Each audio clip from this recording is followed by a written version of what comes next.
Halo semuanya, perkenalkan nama saya Thalita Jalia Bersundingga. Jadi sini saya ingin menjawab soal UTS Mikroekonomi. Soal yang pertama, jelaskan kurva penawaran. Kurva penawaran adalah grafik yang menunjukkan hubungan antara harga dan jumlah barang yang ditawarkan oleh penjual dalam waktu yang tertentu untuk memonopoli pasar. Semakin tinggi harga barang, semakin banyak juga barang yang ditawarkan. Nah, gambar grafiknya itu dia seperti huruf L, terus ada garis tengahnya. Garis yang ke atas itu dilambangi dengan P atau harga.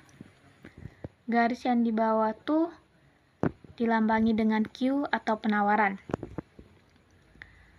Soal nomor 2, jelaskan CFD atau Circular Flow Diagram. Circular Flow Diagram ini ada dua arus. Arus yang pertama itu dari produsen ke pasar. Dari produsen ke pasar tuh karena satu-satunya yang sanggup membeli barang kepada produsen ialah pasar. Dari pasar ke rumah tangga, karena satu-satunya tujuan pasar ialah rumah tangga. Dari rumah tangga ke faktor produksi, karena satu-satunya pemilik faktor produksi ialah rumah tangga. Dari faktor produksi ke produsen, karena satu-satunya pemakai faktor produksi ialah produsen. Lanjut ke arus 2, dari produsen ke faktor produksi. Karena satu-satunya yang membalas jasa atau memberikan upah kepada faktor produksi ialah produsen. Dari faktor produksi ke rumah tangga, karena satu-satunya tujuan faktor produksi ialah rumah tangga.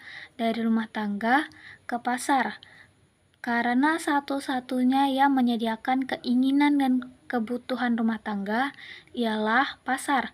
Dari pasar ke produsen, karena satu-satunya yang menyediakan kelangkaan barang di pasar ialah produsen.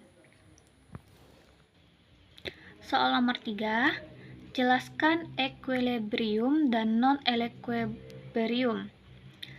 Equilibrium adalah keseimbangan yang dimana jumlah pembeli dan penjual di pasar itu sama atau seimbang.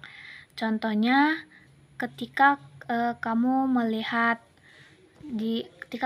sebuah pasar, di pasar itu ada banyak pembeli dan ada juga banyak penjual, maka itu bisa kita sebut seimbang karena dia sama-sama banyak. Nah, non-equilibrium adalah tidak seimbang antara penjual dan pembeli. Contohnya itu ketika kamu ke pasar dan melihat lebih banyak penjual daripada pembeli, maka itu bisa kita sebut dengan non-equilibrium atau tidak seimbang. Jelaskan rumus efek substitusi dan pendapatan. Nah, rumusnya itu ada 4. Yang pertama itu, apabila harga barang berubah, maka secara otomatis jumlah pembeli juga akan menurun atau bisa dibilang berubah.